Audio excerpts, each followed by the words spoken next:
ప్రార్థన చేసుకుని ఆరంభిస్తున్నాం. ప్రార్థన. ప్రేమ నమ్మకం కలిగిన బాబు పర్లోకి తండ్రి, మరొకసారి ప్రభావ మరి దినవంతం మమ్మల్ని కాచి కాపాడి మరొకసారి సాయంకాల సమయంలో మమ్మల్ని బైబిల్ స్టడీకి మమ్మల్ని నడిపించినందుకు మీకు వందనాలు చెల్లించుకుంటున్నాం ప్రభావ.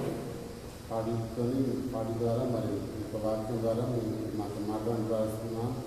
మరి యొక్క చివరి దినాల్లో ప్రభావ మరి ఇటువంటి కఠిన పరిస్థితుల్లో మీరు మాకు తోడైంది మా యొక్క కృపను మాపై కుమారిస్తున్నందుకే మీకు వందనాలు చెల్లించుకుంటున్నాం ప్రభావ. మరి ఈ యొక్క వ్యాధి ప్రభావ మరి ఈ వ్యాధిని ఎంతోమంది చనిపోతుండే ప్రభావ. మరి ఎవరైతే మరి చివరి క్షణాల్లో ఉంటున్నారో మరి వారు కూడా ప్రభావ మీ యొక్క సువార్తను తెచ్చుకొని ప్రభావ వారు నమ్ముకొని ప్రభావ మరి వారి యొక్క నిత్య జీవం కలిపినట్లుగా సహాయం తెచ్చని ప్రార్థిస్తున్నాం ప్రభావ. మరి రాకడ సమీపానికి మాత్రం మేము మీకు సమీపంగా జీవించి మీకు సాక్షి బిడ్డలుగా జీవించడానికి సహాయం తెచ్చమని యేసుక్రీస్తున్నామని ప్రార్థించబడుతున్నాను. ఆమె 295 పాట చీకటి కాలం వచ్చి 295 పాట.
आदि और अंत तू ही है।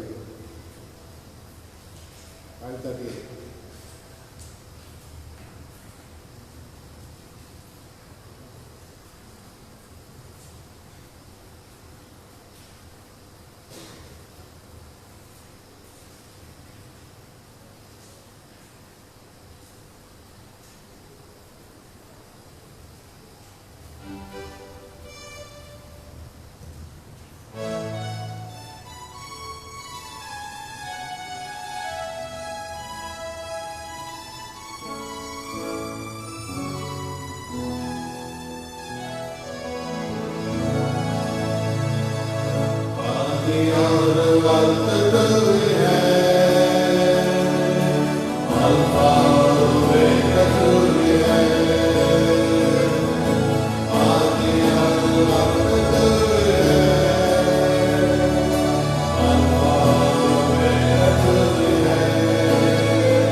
the Lord Channel 26, song number 95, Dwelling in Beulah Land.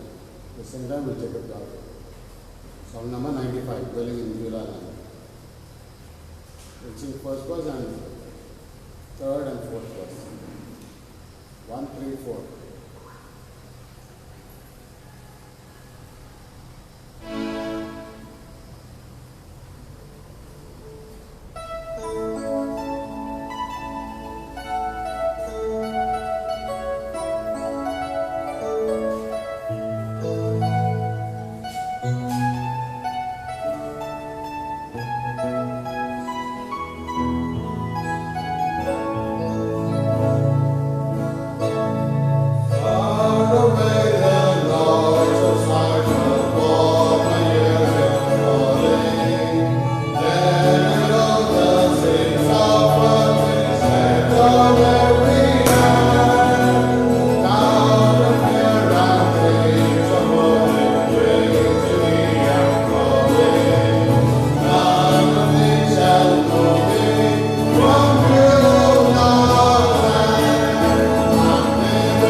Good evening. మరొకసారి సాయంకాలం ప్రభు సన్నిధిలో దేవుడు మనకి ఇచ్చిన సాయంకాలం వందనాలు చెల్లిస్తున్నాం. సో ఈ సాయంకాలం మనం బైబిల్ స్టడీలో ఉన్నాము. ప్రత్యక్షత గ్రంథము 14వ అధ్యాయము. Okay, so this evening you're doing Bible study on book of Revelation chapter 14. Okay, chapter 14, book of Revelation chapter 14. Okay, 14వ అధ్యాయము ప్రత్యక్షత గ్రంథంలో మనము ఉన్నాము. So we finish last week 13th chapter, 13వ అధ్యాయం మనం ముగించినాము. ఈ దినము 14వ అధ్యాయంలో మనం ఉంటాం కాబట్టి so will see the introduction today. మరి ఈ దినం మనము కేవలం ఉపోద్ఘాతం మనం చూస్తాం. సో దాని ఒక 14th చాప్టర్ యొక్క ఇంట్రొడక్షన్ మనం చూస్తాం. And then will see some outlines. Okay, and then key words there, అక్కడ ప్రాముఖ్యమైన వచనం మనం చూస్తాము. తర్వాత అవుట్లైన్స్ మనం చూస్తాం. అది there are 4 sections. Okay, we can divide in 4 sections. 4 భాగాలుగా మనం చేయొచ్చు ఈ యొక్క ప్రత్యక్షత గ్రంథాన్ని.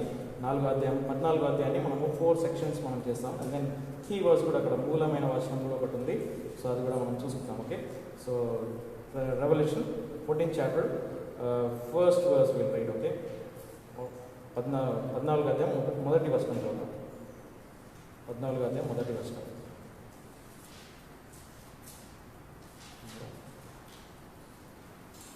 Chapter first verse. Okay, I'll read in English. Okay, and I looked, and lo, a lamb stood on the Mount Zion, and with him 144,000 having his father's name written in their foreheads. Okay, Telugu sir.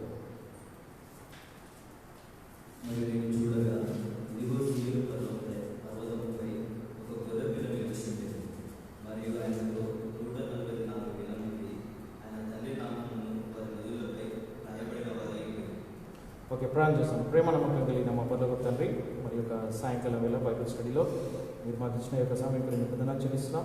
ఈ యొక్క ప్రత్యక్షత గ్రంథం 14వ అధ్యాయంలో నుండి మరి మాతో మరి మీరే మాట్లాడండి. ఇప్పుడు మరి ఎన్నో విషయాలు మేము ఇక్కడ బైబిల్ పఠనం చేయించుండగా ఇప్పుడు మరి మీ యొక్క ఆత్మకార్యం జరిగించండి. మీ యొక్క ఆత్మ ద్వారా మరి మమ్మల్ని నడిపించుకొని ప్రార్థిస్తున్నాం. కానీ మరి ఇది చాలా గంభీరమైన అధ్యాయంగా మరి మేము చూస్తున్నాము. మరి ఎన్నో విషయాలు ఇక్కడ మరి మీ యొక్క కార్యము ఆ యొక్క గొప్ప శ్రమకాలం సమయంలో మధ్యకాలంలో మరి మీరు చేస్తున్న ఆ యొక్క విమోచన కార్యాన్ని మేము ఇక్కడ చూడగలుగుతున్నాం. కాబట్టి దాన్ని మరి మీరే మాకు సాయం చేయండి. ఇప్పుడు మరి మీరు అన్ని సమయంలో అన్ని కాలంలో మరి మీ యొక్క సువార్తను ప్రకటించడానికి మరి మీరు ఏర్పాటు చేసుకున్న మీ యొక్క దాసులను బట్టి మీకు వందనాలు చెల్లిస్తున్నాం. కానీ మరి ఈ సమయంలో మరి మీరు ఏర్పాటు చేసుకున్న సంఘం కొరకు మీకు వందనాలు చెల్లిస్తున్నాం. మరి యొక్క గొప్ప ఆత్మ నెరవేర్చడంలో మా యొక్క స్మరణ వ్యాప్తి సంఘాన్ని కూడా మరి మీరు ఇచ్చిన భాగ్యం కొరకు మీకు వందనాలు. ఇప్పుడు మరి యొక్క గొప్ప ఆజ్ఞ నెరవేర్చడానికే మరి మాకు సహాయం చేయండి. ఇప్పుడు మరి మేము మీ యొక్క ఆజ్ఞతో మరి గొప్ప ఆజ్ఞతో సర్వలోకానికి వెళ్ళి సర్వసృష్టికి సువార్తను ప్రకటించే విధంగా మీరే మమ్మల్ని నడిపించమని ప్రార్థిస్తూ ఈ సమయాన్ని మీ యొక్క స్థలం చెప్పుకుంటూ మా ప్రభు రక్షుడైన యేసుక్రీస్తు నామమున ప్రార్థిస్తున్నాం తండ్రి. ఆమేన్. సో ఇక్కడ మనం చూస్తాం 14th చాప్టర్లో కొద్ది తక్కువ 14th చాప్టర్లో మనం ఇక్కడ ఏం చూస్తున్నామంటే యేసు ప్రభు, తర్వాత land, and then the 144,000 Jews. Okay, the servants of God, మరి దేవుని యొక్క సేవకులు మరి 144,000 మంది. తర్వాత యేసు ప్రభు మరి అక్కడ మనం చూస్తున్నాం. కాబట్టి ఇది చాలా కాంట్రాస్ట్గా ఉంటుంది. 13th చాప్టర్కి 14th చాప్టర్ చాలా కాంట్రాస్ట్గా ఉంటుంది. అంటే 13th చాప్టర్ మొత్తం కూడా సాతానుడు పనిచేయడం మనం చూస్తాము, సేటన్. సో మనం లాస్ట్ వీక్ చూసినాం ఏంటంటే Satan and his 2 disciples, we named them కదా, వారికి ఒక పేరు ఇచ్చినాము, ఒక బిడ్డ ఇచ్చినాము, ఒక టైటిల్ ఇచ్చినాము. సో సేటన్ 13th చాప్టర్ అంతా కూడా Satan has 2 disciples. One is Antichrist and then false prophet. Okay, false prophet. So ఇద్దరు కూడా మనం చూస్తాం. So this falls profit is like a puppet. Okay, వాడు పపెట్ లాగా పనిచేస్తాడు, ఒక కీలు బొమ్మ లాగా పనిచేస్తాడు. సో తర్వాత is the super man. Okay, Satan's super man. Okay, Satan's super man. So ఇక్కడ మనం చూస్తాం ఎందుకంటే he has power this first beast and the second beast. So వీళ్ళిద్దరు కూడా. So this is the 13th chapter. ఇవన్నీ కూడా 13th chapter. And then 14th chapter we see differently. So 14th chapter is totally contrast to the 13th chapter. Okay, 14వ అధ్యాయము 13వ అధ్యాయానికి భిన్నంగా ఉంటుంది. Okay, so 14th చాప్టర్లో మనం చూస్తాం అక్కడ usually we know that number 13 is for death. 13 అనే సంఖ్య మరణానికి గుర్తు కదా. నెంబర్ 1 ఇట్ సిగ్నిఫైస్ యూనిటీ కదా, ఏకత్వం అనే మాట మనం చూస్తాం నెంబర్ 1. And number 2 witness. రెండోది ఏంటంటే 2 అనే సంఖ్య సాక్ష్యానికి గుర్తు. మూడు అనే సంఖ్య త్రిత్వము, number 3 signifies Trinity, and number 4 signifies the world, north south east west. Okay, లోకానికి గుర్తు. Number 5 grace. 5 అనే సంఖ్య కృపకు గుర్తుంది. 5 అనే సంఖ్య కృపకు గుర్తుంది, సో దాని యొక్క సూచన. 6 అనే సంఖ్య number 6 signifies man and his weakness, మరి మనిషి తర్వాత తన యొక్క బలహీనతను చూపిస్తుంది. And number 7 perfection. 7 అనే సంఖ్య పరిపూర్ణతకు చూపిస్తుంది. తర్వాత number 8 signifies new beginning. Okay, new beginning. So 8th day is the new beginning. That is the first day of the week, the Lord's Day. It's a new beginning. Okay, 8th day. So the number 9 fruit of the Spirit, and number 10 the commandments of God, 10 commandments. Okay, so like that. Number 13 is for death. Number 14 is for redemption. 14 అనే సంఖ్య విమోచనకు కార్యంగా మనం చూస్తున్నాం. So that's why we see here in 14th chapter it is contrary. There is a lot of contrast between 14th chapter and 13th chapter. So 13th chapter we see Satan and his two beasts, Antichrist and false prophet, and then 14th chapter the Lamb and his servants, 1,44,000 Jews. Okay, so అది మనం దాని గురించి మనం చూసుకున్నాం కాబట్టి 14th చాప్టర్లో. So will just divide into 4 sections. Okay, 4 భాగాలుగా మనం దీన్ని వివరించి చూద్దాము 14th చాప్టర్లో. Okay, so just will take outlines from this 14th chapter నుంచి కేవలం మనము అవుట్లైన్స్ మనం తీసుకున్నాం. Okay, 14th chapter beautiful chapter, it's nice pop up. Okay, ఇక్కడ మనం చూసుకున్నది ఇది చాలా గంభీరంగా సాతానుడు where Satan works, definitely God is there to redeem us కదా. ఇక్కడ మనం చూస్తాం, ఇక్కడ దేవుడు ఎప్పుడైతే కార్యం చేసినాడో, so when God created man he placed him in the garden of Eden. మరి ఆయన దేవుడు మరి మనిషిని సృష్టించినాడు, తనను తీసుకొని వచ్చి ఏదైనా తోటలో పెట్టినాడు. So when God left him there, so Satan came కదా. సాతానుడు వచ్చినాడు, ఈ destroyed everything, and again the lord came. మళ్ళీ ప్రభు మరలా వచ్చినాడు అండ్ ఈ రిస్టోర్డ్ ఎవ్రీథింగ్ కదా, దాన్ని తిరిగి సమకూర్చినాడు. So he gave a sacrifice there, అక్కడ ఒక బలి అర్పించినాడు. So that is called the redemption. అది విమోచన అనే మాట మనం చూస్తాం. So I'm not going to that subject, but so we can see here 14th chapter it speaks about the redemption. Okay, మనం విమోచన సంగతి మనం మాట్లాడుతున్నాం. సో డ్యూరింగ్ ట్రిబులేషన్ పీరియడ్, ఈ శ్రమకాలం సమయంలో God is preaching the gospel. So దేవుడు సువార్తను ప్రకటించడం అంటే he uses 1,44,000 Jews are the servants of God to preach the gospel throughout the world. లోకమంతటికి కూడా మరి సువార్త ప్రకటించడానికే దేవుని యొక్క కార్యం చూస్తున్నాం. So from the beginning, from the day of creation till the end of creation, so till the end. Okay, from the day of creation till the end. Okay, అంతము వరకు.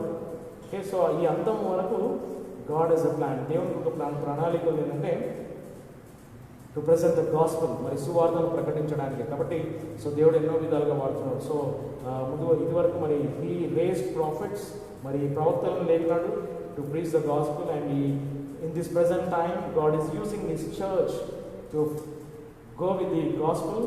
మరి సువార్తతో వెళ్ళడానికి మరి ఈ ప్రెజెంట్ టైంలో మరి దేవుడు తన సంఘాన్ని వాడుతున్నాడు. అండ్ ట్రిబులేషన్ పీరియడ్లో he uses this 1,44,000 Jews to present the gospel. Okay, సువార్త ప్రకటించడానికి 1,44,000 మంది యూదులను వాడతాడు దేవుడు. కాబట్టి లోకమంతటా సువార్త ప్రకటించడం జరుగుతుంది. Okay, so 14th chapter so will divide in 4 sections. And number 1 section ఏంటంటే 14th chapter 1 to 5. Okay, that is first section. 14వ అధ్యాయం మొదటి వచనం నుండి 5వ వచనం వరకు మనం చూస్తాం. అక్కడ అది మొదటి భాగము, the land and the 1,44,000 servants or Jews. Okay, that is first section. First section, number 1 section is 14th chapter 1 to 5. Lamb and 1,44,000 Jews. Okay, 1,44,000 మంది యూదులు, 144,000 Jews. ఓకే, తర్వాత ఇక్కడ మనం చూస్తాం ఇక్కడ. And number 2 section, second section 14th chapter 6 to 12. Okay, second section 14th chapter 6th verse to 12th verse. మరి ఈ 14వ అధ్యాయము రెండో భాగం ఏంటంటే 6వ వచనం నుండి 12వ వచనం వరకు, 6th verse to 12th verse. Okay, 6th verse to 12th verse, it has 3 divisions. Okay, see 3 subdivisions. This is very important. 6th verse to 12th verse, 6వ వచనం నుండి 12వ వచనం వరకు మనం చూస్తే దానికి మళ్ళీ ఇంకొక 3 సబ్ డివిజన్స్ ఉంటాయి. ఎందుకంటే here we see one angel, another angel and the third angel. What they do, వారు ఏం చేస్తున్నారంటే ఇక్కడ మనం చూస్తాం. So first angel he preaches the everlasting gospel. The everlasting gospel. Okay, ఇక్కడ ఉందంటే 6th and 7th verse. Okay, 6th verse and 7th verse, the angel preaching the everlasting gospel. Okay, మరి సువార్తను ప్రకటించడం అక్కడ మనం చూస్తాం. Preaches the everlasting gospel. And then 8th verse, the second angel or the another angel, he proclaims. First one, he preaches the gospel, and second one, he proclaims the fall of Babylon. The fall of Babylon. Okay, 8th verse. Fall of Babylon. ఈ యొక్క బబులోను పడిపోవడం సంగతి మరి మనం అక్కడ చూస్తాం 14వ అధ్యాయం 8వ వచనంలో. And then third angel he wants people. Third angel he wants people not to have the mark of the beast. Okay, ఆ మృగం యొక్క గుర్తు మనం వేసుకోకుండా మరి అక్కడ హెచ్చరిక ఇవ్వడం మనం చూస్తాం. 9th verse to 12th verse, 9వ వచనం నుండి 12వ వచనం వరకు ఆ 3వ దూత, థర్డ్ ఏంజల్ ఈ వాంట్స్ పీపుల్, మరి మనుషులను హెచ్చరిస్తాడనమాట. ఆ మృగం యొక్క గుర్తు వేసుకోకుండా, ఆ నిరుసట మీద లేకపోతే చేయి మీద మృగం యొక్క గుర్తు వేసుకోకుండా హెచ్చరిక ఇస్తాడనమాట. Okay, so that is second section. And third section, okay, third section, so I believe this is the key verse. Blessing upon those who die. Okay, blessing upon those who die in the Lord. Okay, మనం అది చూస్తాం అక్కడ 13th verse, 13వ వచనం, 13th verse చదువుతారా? 13వ వచనం. మరియు పరలోకములో ఒక స్వరం నాకు, ఇక మీద ప్రభువునకు మరణించినట్లు ఆశ్రయింపబడింది. అవును, వారు తమ కష్టముల నుండి విశ్రాంతి పొందగలరు. మరియు వారి క్రియలు వారికి వెంబడించుచున్నావని ఆత్మ చెప్పుచున్నాడని రాయమని నాతో చెప్పాను. So this is the separate section, 13th verse. And I heard a voice from heaven. Okay, పరమండలం నుండి ఒక స్వరం నేను విని ఉన్నాను అని అంటాడు. I heard a voice from heaven saying unto me, Right, blessed are the dead which die in the Lord. ప్రభునందు వృద్ధి చెందినవారు, మరి ఆశీర్వదింపబడిన వారంట. కాబట్టి అది చాలా గంభీరమైన విషయంగా మరి మనం చూస్తున్నాం. సరే సరే సరే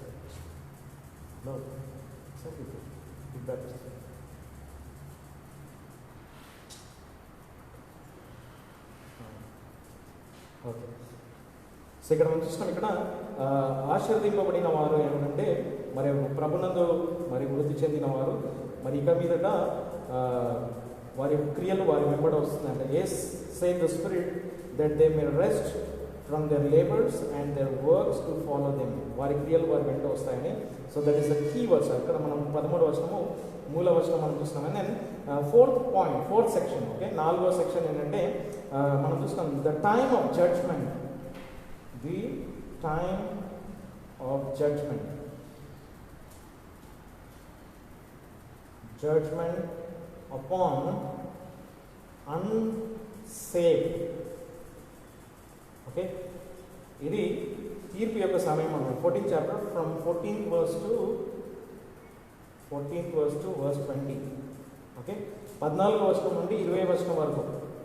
so time of judgment upon the unsaved. ఇది ఈ సమయం ఏంటంటే రక్షణ లేని వారి మీద కుమ్మరించబడే తీర్పు అనమాట. సో దేవుని యొక్క తీర్పు అక్కడ రాబోతుంది. And it has 3 sections, subdivisions. Okay, it has 3 sections. అది 3 భాగాలు. మనం దాన్ని వివరించి చూసుకుంటాం. Why we divide into sections? To better understanding. Okay, మనం ఎందుకు ఇది ఈ విధంగా విభజించి చూస్తామంటే సరైన విధంగా అర్థం చేసుకోవడానికి. ఓకే, నెంబర్ 1 మనం ఇక్కడ చూస్తాం. ఇక్కడ ఫస్ట్ పాయింట్ ఏంటంటే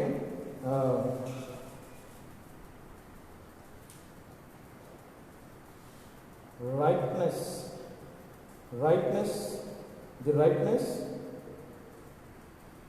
of the harvest.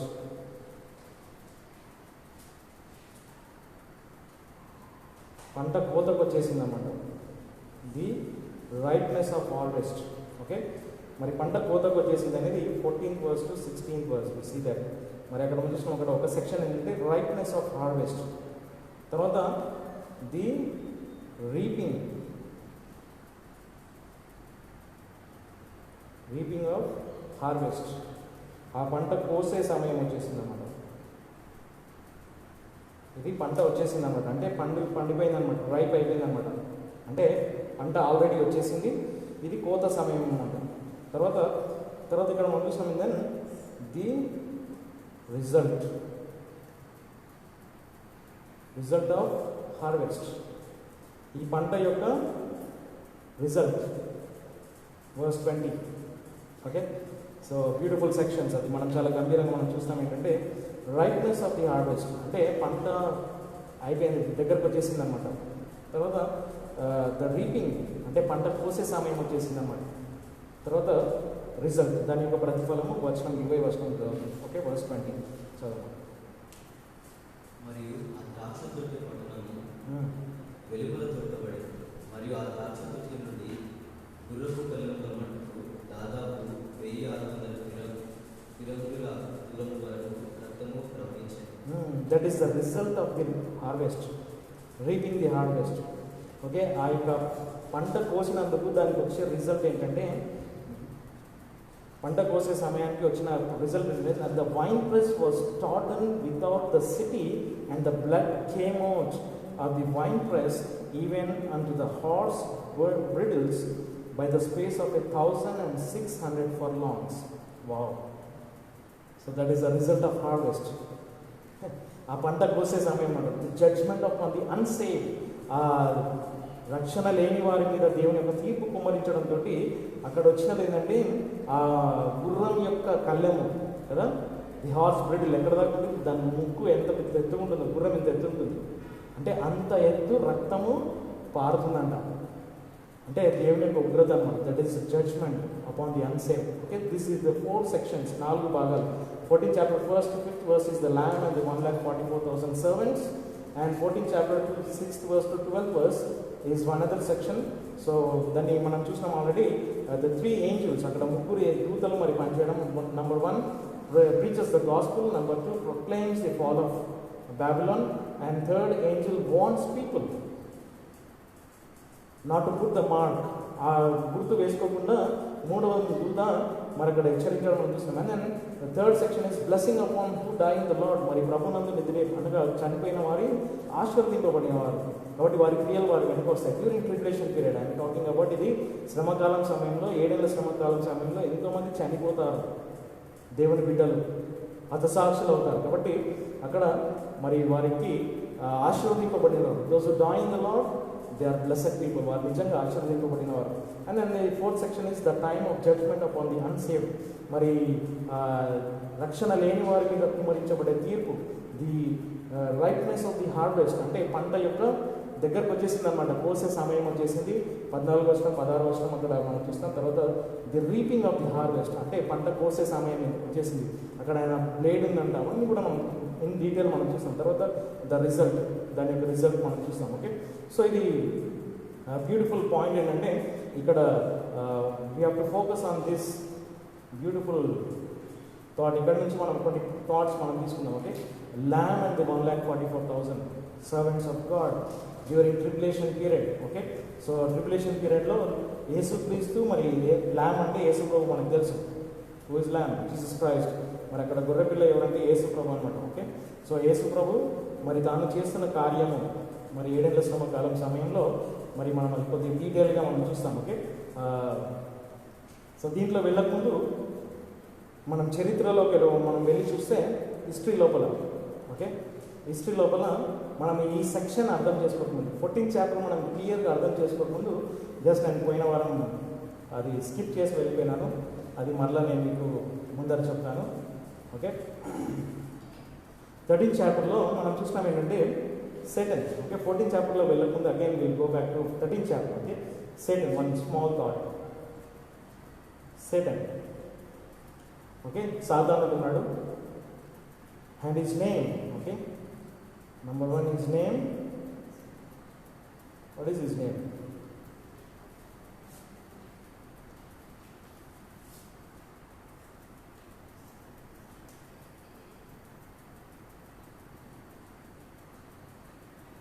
Lucifer. This is my personal study.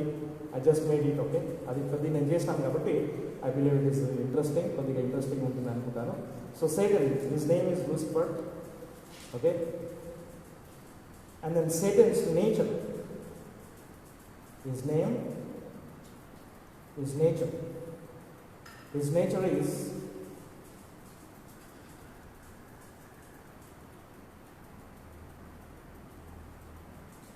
pride. Okay, Satan's name is Lucifer and his name is pride, and he has a character. మనకు ఒక స్వభావం, గుణలక్షణం ఉందన్నమాట. Character. What is his character?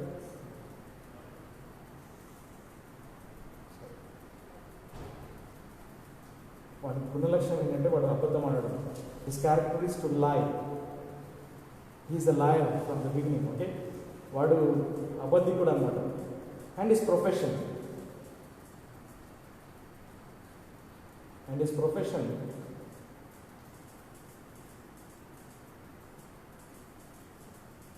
is to kill. Okay, Satan's name Lucifer, his nature is pride. Okay, his character is to lie, and his profession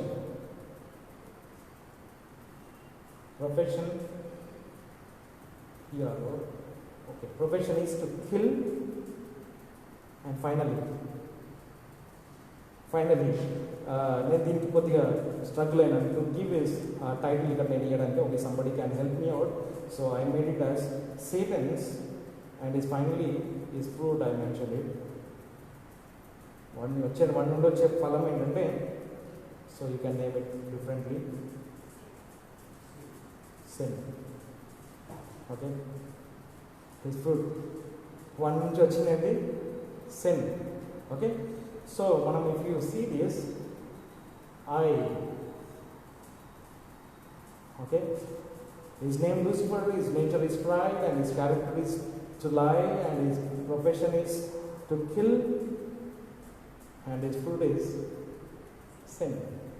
Okay, so when you see all the 5 eyes, it reminds me Isaiah 14 chapter 14, 15 and 16.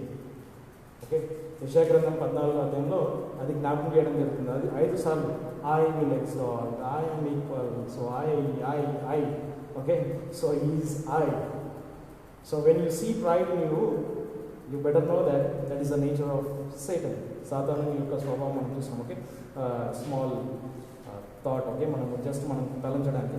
Okay, so మనం ఇది 13th చాప్టర్లో సాతానుడు మరి ఆ విధంగా మరి పనిచేయడము. 13వ అధ్యాయంలో Satan schooling during the tribulation period for 3.5 years, 42 months, మరి 42 నెలలు వాడు పనిచేయడం మనం చూస్తున్నాం. సో దేవుడు ఎప్పుడు కూడా మనం చూస్తే హీ వాన్స్ పీపుల్. దేవుడు ఎప్పుడు కూడా మనుషులను హెచ్చరిస్తాడు కదా. మనం ఉదయకాలం కూడా మనం చూసినాం వర్తమానం. So when there is urgency, he urges us. Okay, ఎప్పుడైతే మనము దేవుడు ఆ యొక్క అర్జెన్సీ ఎప్పుడైతే ఉందో, అంటే మనం ఎప్పుడైతే ఆ తీవ్రత వస్తుందో ఖచ్చితంగా దేవుడు మనము గోజాడుతాడు ఆయన స్వరం వినడానికి కదా. ఇప్పుడు మనం చూసినాం ఇక్కడ సృష్టి ఆరంభంలోకి ఇలా మనం గమనిస్తే ఆదికాండం 6వ అధ్యాయము, 7వ అధ్యాయం, 8వ అధ్యాయము కదా. 8వ అధ్యాయంలో దేవుడు ఈ లోకం అంతా నాశనం చేసినాడు. ఆయన నాశనం చేయకముందు మరి మనుషులను హెచ్చరించినాడు. Before he destroyed the whole world, he warn people. Without warning, he will never destroy. దేవుడు హెచ్చరించకుండా ఎప్పుడు కూడా నాశనం చేయడు. And today this day the Lord is warning us. దేవుడు మనం ఖచ్చితంగా హెచ్చరిక ఇస్తున్నాడు, ఆ నాశనం వస్తుంది, మరి 7 ఏళ్ల శ్రమకాలం అతి త్వరలో రాబోతుంది. కాబట్టి దాని విషయంలో నేను కొద్దిగా చిన్న ఒక తలంపును మనం తీసుకొని వెళ్దాం. ఎందుకంటే మనం ఈ 14th చాప్టర్ అర్థం చేసుకోవాలి అంటే దేవుడు అక్కడ చేసే కార్యము మరి బ్యాక్ హిస్టరీలో మనం వెళ్ళి చూస్తే దేవుడు ఎట్లా కార్యం చేసినాడో ఇప్పుడు కూడా అదే కార్యం చేస్తున్నాడు కూడా. So if you go back into the history, if you see how God worked, so you can see now in this present time God is working in the same pattern. అదే ప్యాటర్న్లో దేవుడు పనిచేస్తున్నాడు అనేది just ఒక తలంపులో నేను మీకు 14th చాప్టర్లో వెళ్ళక ముందు మరి మనం ఇంట్రొడక్షన్ చూస్తున్నాము. జస్ట్ ఇది ఒక చిన్న తలంపును మనం తీసుకొని వెళ్దాం. ఓకే, మనకు తెలుసు అందరికి కూడా జస్ట్ ఒక చిన్న thought. Okay, eternity past, Genesis 1:1కి ముందు ఉండే విషయము, జెనసిస్ 1:1కి ముందు ఉండే విషయాలు మనం చూస్తున్నాం. సో ఆ విషయాలలో మరి మనం ఇక్కడ గమనించేది ఏంటంటే from Genesis 1:1 to Noah time వరకు about 2000 years. Noah, okay, Noah సమయం వరకు 2000 సంవత్సరాలు అయిపోయినాయి. ఓకే, నోవా సమయం నుండి యేసు ప్రభు వారు ఇంకొక 2000 సంవత్సరాలు అయిపోయినాయి. సో ఇప్పుడు మనము దగ్గర 2020లో ఉన్నాం. తర్వాత మనం చూస్తాం ఇక్కడ ర్యాప్చర్, తర్వాత 7 years ట్రిబ్యులేషన్ పీరియడ్, తర్వాత మిలీనియం, తర్వాత ఎండ్, తర్వాత అంతం జరుగుతుంది. అవన్నీ కూడా మరి మనము భవిష్యత్తులో చూస్తాం. కానీ ఇక్కడ మనం చూస్తాం, జస్ట్ ఇది ఎందుకు మనం చూస్తున్నామంటే ఈ సమయంలో, ఈ నోవా సమయంలో ఈ లోకమంతా కూడా నాశనం చేయడం జరిగింది ఆ జలప్రలయంతో. Universal flood. చాలామంది కొంతమంది ఏమంటారంటే it is local flood. No, it is universal flood. లోకమంతా కూడా ఈ జలప్రలయం జరిగింది. కేవలం ఒక్క చోట కాదు జరిగింది, లోకమంతా జరిగింది అనేది మనకు తెలుసు చరిత్రలో. ఓకే, సో నోవా సమయంలో దేవుడు ఈ నోవా సమయంలో ఎందుకు ఈ మాట చెప్తున్నానంటే నేను లాస్ట్ చెప్తాను ఎందుకు. Why we have to remember Noah. Noah సమయంలో ఎందుకు జ్ఞాపకం చేసుకోవాలంటే ఒక తలంపును మనం చెప్పి లాస్ట్లో ముగిస్తాం. కాబట్టి నోవా సమయంలో అక్కడ దేవుడు హెచ్చరిక ఇచ్చినాడు కదా. Noah preached about 100 years. Okay, is a preacher of righteousness. నీతికి సంబంధించిన బోధకుడైన ఈ ప్రీచ్ రైచియస్నెస్, నీతిని గురించి బోధించినాడు. మరి 2 Peter 2nd chapterలో 5th verseలో మనం చూస్తాం అక్కడ. కానీ అక్కడ మనం వెళ్ళనవసరం లేదు. సో ఆయన 2000 సంవత్సరాలు ఆయన నాశనం చేయకముందు ఏం చేసినాడు? సువార్త చెప్పినాడు. సువార్త చెప్పి నమ్మిన వారికి మరి 100 years, దాదాపు 100 years. When Noah was 500 years. Okay, Noah 500 సంవత్సరాలు వచ్చినప్పుడు ఆయన ఓడను తయారు చేయడం స్టార్ట్ అయింది. ఆయన 600 సంవత్సరాలు వచ్చిన సమయానికి వచ్చే వరకు మరి అక్కడ జలప్రలయం జరిగింది. సో అవన్నీ కూడా మనము దాంట్లో డీటెయిల్గా చూడవచ్చు. కానీ అక్కడ జరిగిన విషయం ఏంటంటే నోవా ఓడ కట్టుకుంటూ సువార్త చెప్తున్నాడు, ఓడ కట్టుకుంటూ రాబోయే ఉగ్రత సంగతి చెప్తున్నాడు. సో ఇక్కడ మనం చూసినట్టుగా ఈ యేసుప్రభు వచ్చిన తర్వాత ఈ 2000 years చర్చ్ ఏజ్ అంటారు, చర్చ్ ఏజ్. ఓకే, ఈ సంఘ యుగం కూడా అదే హెచ్చరిస్తున్నాం. ఏంటి? రాబోయే ఉగ్రత, రాబోయే 7 years ట్రిబ్యులేషన్ సంగతి. మరి దేవుని యొక్క ఉగ్రత రాబోతుంది. తర్వాత ఇక్కడ భూమి అంతం అవుతుంది, ఫినిష్.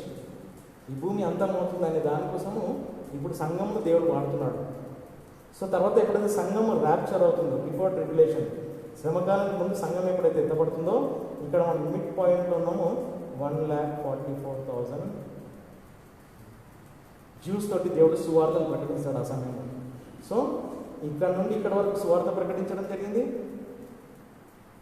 ఓకే, మనం ఇది point, important point. From beginning till Noah time the gospel of is preached. సువార్త ప్రకటించడం జరిగింది. అంటే దేవుని యొక్క రాజ్య వ్యాప్తి ప్రకటన జరిగింది. సో ఇక్కడ నుంచి ఇక్కడ తర్వాత నోవా సమయం తర్వాత యేసు ప్రభు వరకు కూడా జరిగింది. ఎందుకంటే ఓల్డ్ టెస్ట్మెంట్ ప్రాఫిట్స్, ఎగ్జాంపుల్ మనం ఒక చిన్న ఉదాహరణ తీసుకుంటే యోనా ఏం చేసినాడు? నినవేకి వెళ్ళి సువార్తను ప్రకటించినాడు. ఈ ప్రీచ్డ్ అబౌట్ రిపెంటెన్స్. ఓకే, మారు మనసుకు లేకపోతే పశ్చాత్తాపానికి సంబంధించిన వర్తమానము యోనా వెళ్ళి ప్రకటించినాడు నినవే పట్టణస్థులకు. ఆ నినవే పట్టణస్థులందరూ కూడా రక్షింపబడింది. కాబట్టి from Noah till Jesus Christ gospel is preached, and from Jesus Christ till now the gospel is preached. In tribulation period also gospel will be preached, and millennium also. ఎందుకంటే మిలీనియం సమయంలో కూడా సువార్త ప్రకటించడం జరుగుతుంది. ఆ సమయంలో అక్కడికి వెళ్ళినప్పుడు మనం చూసాం from the beginning till the end, from the first man till the last man.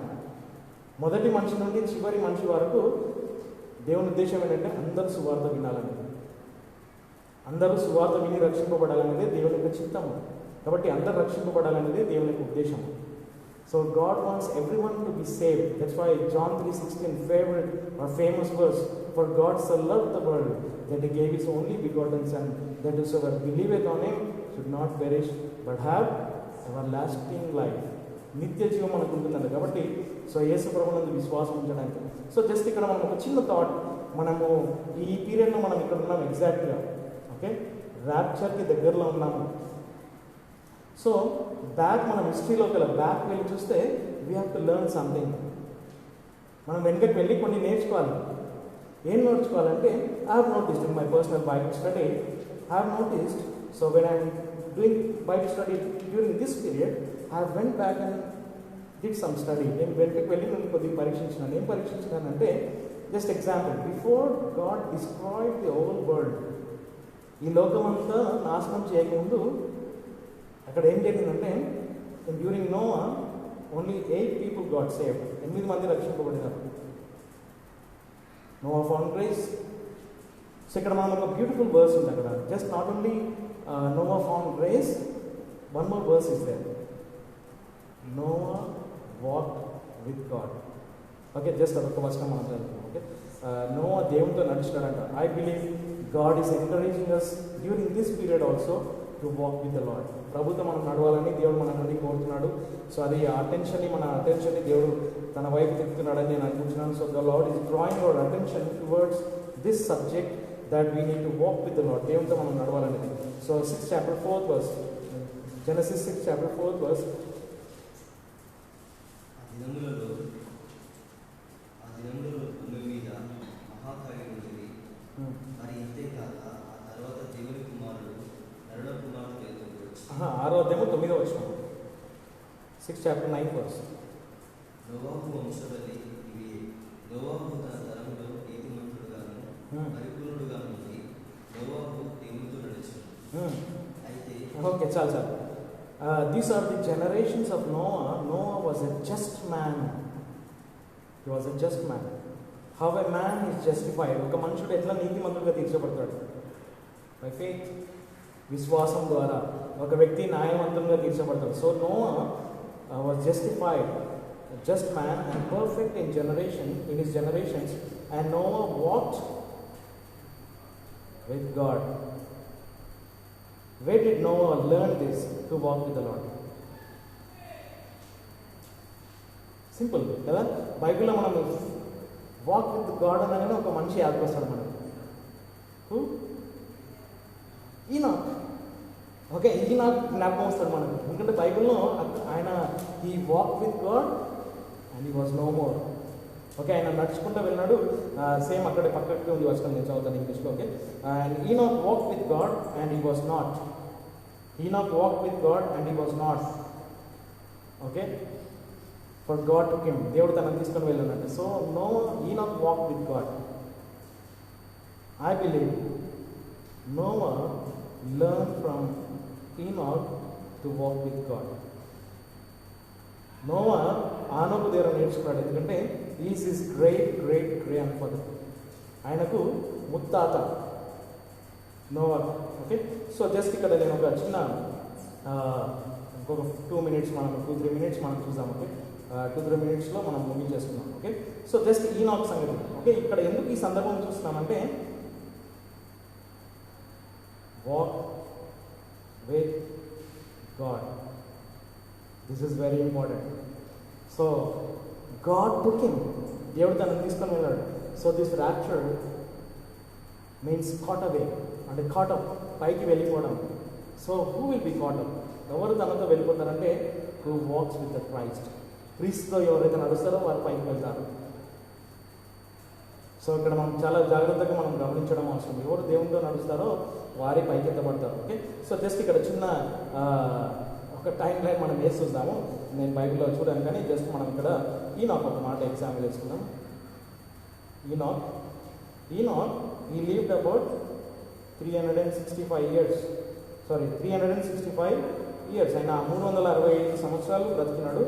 when he was 65 years. Okay, notice, when he was 65 years, అతను 65 సంవత్సరాలు ఉన్నప్పుడు మెతుసెలా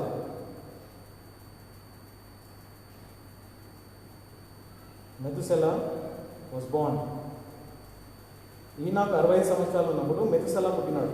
and Methuselah lived about 969 years.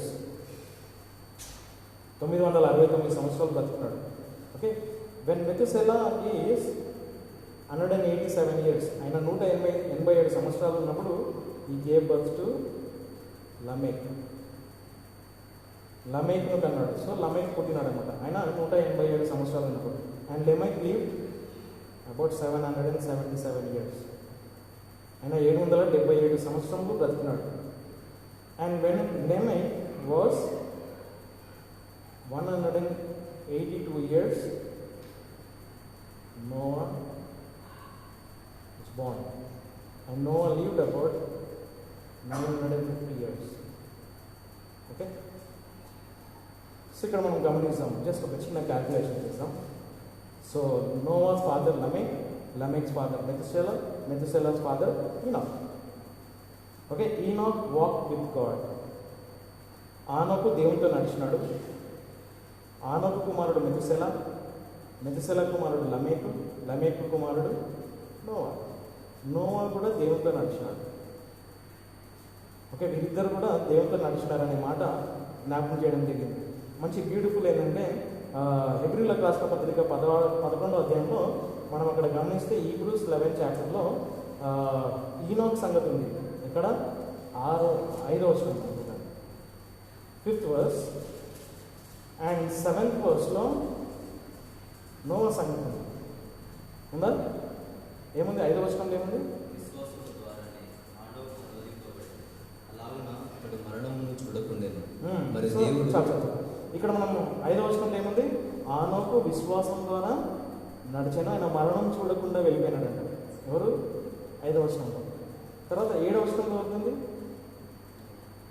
చదవండి. విశ్వాసము ద్వారానే నోవాహు ఇంకను కనబడని వాటిని వచ్చి దేవుని చేత హెచ్చరిక నుండి భయముతో కదిలింపబడిన వాడై రక్షణార్థమే. తర్వాత ఇక్కడ మనం చూస్తున్నాం నోవా. ఈనాకు 5వ వచనంలో ఉన్నాడు, 7వ వచనంలో నోవా ఉన్నాడు. 6వ వచనం ఏమిటి? కానీ విశ్వాసం లేకుండా ఆయన ఇష్టపరచుట అసాధ్యం. ఫెయిత్. 6వ వచనం చాలా ఇంపార్టెంట్ వచనం అది. ఆనోకు కూడా విశ్వాసంతో దేవునితో నడిచినాడు, నోవా కూడా విశ్వాసంతో దేవునితో నడిచినాడు. అందుకే 6వ వచనము వారిద్దరి మధ్యలో ఫిట్ అయింది. ఏంటి? విశ్వాసం లేకుండా దేవుని ఇష్టపరచుట అసాధ్యం. It is impossible to please God without faith. So ఇక్కడ జస్ట్ మీరు తర్వాత క్యాల్కులేట్ చేసుకోండి. 65. ఓకే, ఈ లివ్డ్ 65. సో ఈనాక్ ఏజ్ మనం చూసాం. ఓకే, వెన్ నోవా బర్త్ ఎప్పుడైతే జరిగిందో 65 ప్లస్ 187 ప్లస్ 182. ఓకే, అక్కడ పుట్టినాడు. టోటల్ చేస్తారు కదా, 182, 187 and 65. 14, 16, 32, 324 years. ఓకే, ఈనాక్ 65 years ఉన్నప్పుడు మెతుసెలా పుట్టాడు. మెతుసెలా 187 years ఉన్నప్పుడు లమేక్ ఉన్నాడు. లమేక్ 182 years ఉన్నప్పుడు నోవా పుట్టినాడు. కాబట్టి ఈనాకు 65 years ఉన్నప్పుడు వీళ్ళు పుట్టినారు. కాబట్టి తర్వాత 187 years మనం యాడ్ చేసినాం అనుకో, ఇంకొక 182 years యాడ్ చేస్తే 324 years. 400. ఓకే,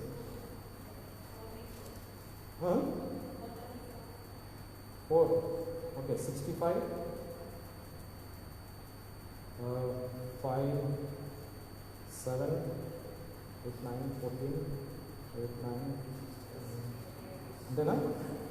కరెక్టా? 434 ఇయర్స్. Okay, 434 years. ఓకే, ఇక్కడ నుంచి ఇక్కడికి వచ్చే లోపల మనం 434 ఇయర్స్ అవుతుంది. అంటే ఆయన జీవించింది 365 ఇయర్స్.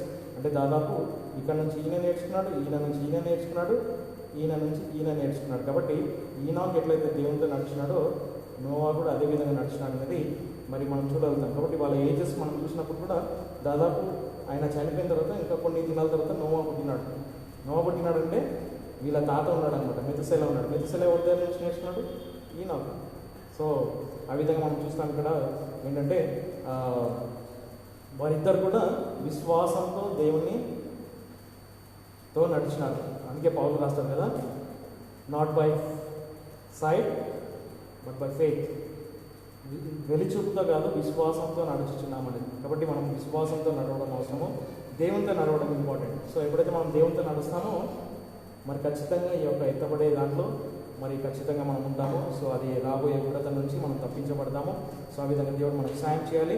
మరి మనము ఈ యొక్క భయంకరమైన ఉగ్రత నుండి మనం తప్పించబడతాం అనేది సో దేవుడు మనకు చూపిస్తున్నాడు. సో ఆ విధంగా దేవుడు మనకు సాయం చేయాలి. ఓకే, సో మనం అనౌన్స్మెంట్స్ గమనించండి.